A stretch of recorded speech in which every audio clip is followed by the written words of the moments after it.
Let's bring in Sarah Sanders, the White House press secretary, where we can continue this conversation on immigration. The president is going to head to Calexico tomorrow. Why did he decide to take this trip, Sarah? For a couple of reasons. One, the president wants to show the progress that we've made on the border wall. There's a section there that has been finished, and he wants to be able to see that. But also he wants to show a lot of people firsthand exactly what is taking place at the border. He's going to get a briefing when he first arrives there from a number of law enforcement officials, the CBP folks, the people that are on the front lines there on the ground, get a real-time update from those individuals. But he also wants America to be able to see that in his presence, and the folks in the media that will be traveling with him will get a chance to see some of the things that are going on the ground and hear from the people that are dealing with this crisis day in and day out. Well, Sarah, a couple of days ago when the president threatened to close down the border, some people thought, well, he's just negotiating with Mexico because he's trying to say, unless Mexico does something, I'm going to shut it down. Of course, that would be economically, we've heard, disastrous. But has he walked away from that, or are things going better with Mexico, where you're seeing some progress there? It's something the president is certainly still keeping that option on the table. And as he said, and as a number of us have talked about over the last several days, this is certainly not the president's first choice. But Democrats at this point, their unwillingness to do anything has left the president with very little options. Thankfully, Mexico has stepped up over the last few days. They are working with us to do more, to stop more people from coming into this country illegally. What are they doing? But that's... For one, they've helped add a large number of additional checkpoints to stop people before they ever get to the border in Mexico.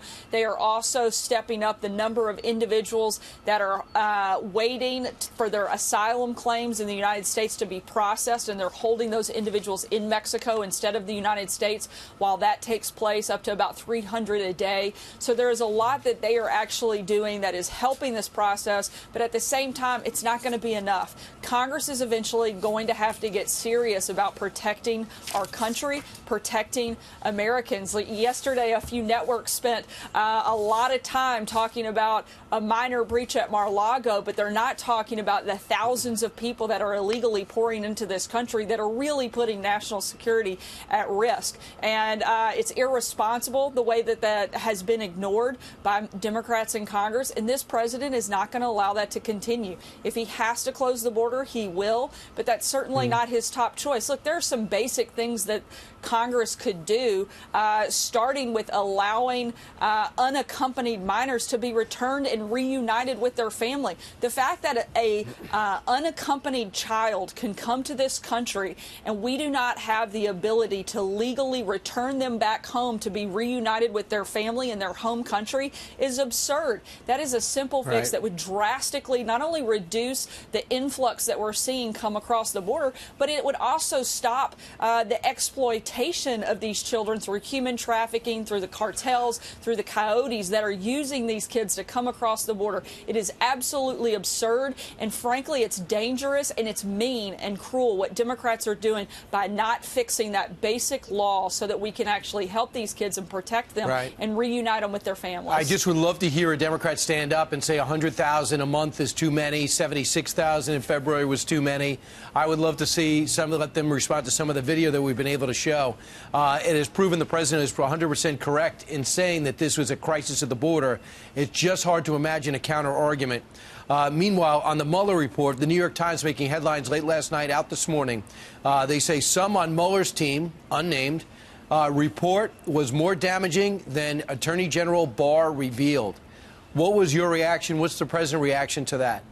I think it's the same one we've had all along.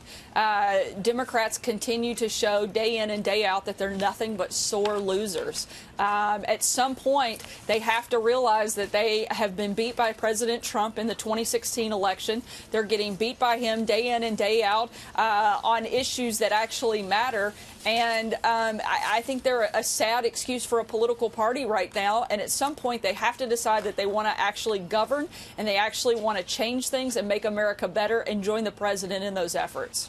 Well, yesterday, Mitch McConnell, he set up a vote in the Senate, and it did pass to make confirmation hearings shorter. Right now, every single person that has to go through these confirmation hearings faces 30 hours of interrogation and discussion. And now he has, and all of the Republicans voted to lower that. Now it's going to be 2 hours. The president's expressed frustration with how long it's taking people to fill these positions. He's been in office for 2.5 years, and some of these positions are still open. What's his response? It's absolutely insane that the way the Democrats have held up putting people in place. They complain about things not always working.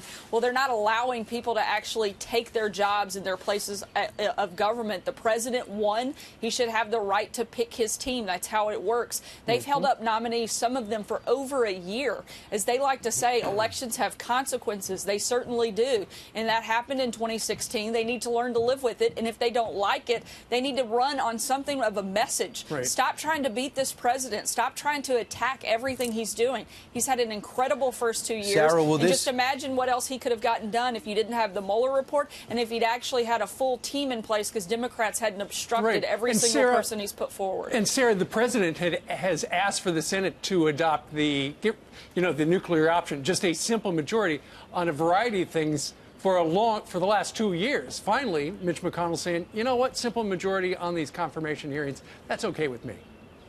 Look, I think he's decided enough is enough, and it's time to allow these people, at the very minimum, they deserve to either get a vote up or down. Yeah. The idea that they just have their lives put on hold for a year, sometimes more, while they wait to go through the process, it's completely unfair, and that's not how government should function. Yeah, Democrats are really an embarrassment to themselves. I would think any president's got to get his people in place. Background checks take place. 2 hours, I think, is fine. Sarah, real quick, the president, they're asking, the Ways and Means evidently has within their power to get a president's tax returns. They want 6 years. Do you think the president will allow his tax returns to be taken, audited or not? As the president said yesterday, while his taxes continue to be under audit, he doesn't anticipate that changing at any point anytime soon, and therefore doesn't have any intention to release those returns. But let's not forget, Brian, that the president filled out hundreds of pages in a financial disclosure. You can see a broad range of the president's business investments, all of the different financial interests through that extensive and very exhaustive financial disclosure form that you have to fill out in order to work in the government, in order to run for president, and he's done that. It gives you a very good picture of just how successful he was as a businessman, and I think it should answer all of the questions that anybody might have about his financial dealings. Exit question. Will the president go to the White House Correspondents' Dinner, which is just around the corner? You know, he hasn't made a final decision on that when he's ready to make that announcement. I'll let him do that, but we'll see what happens. Okay. All right. And he'll be at the border tomorrow looking at the beginning of the wall that was built under his reign. Sarah, thanks so much. Thank you. Absolutely. Thanks, guys.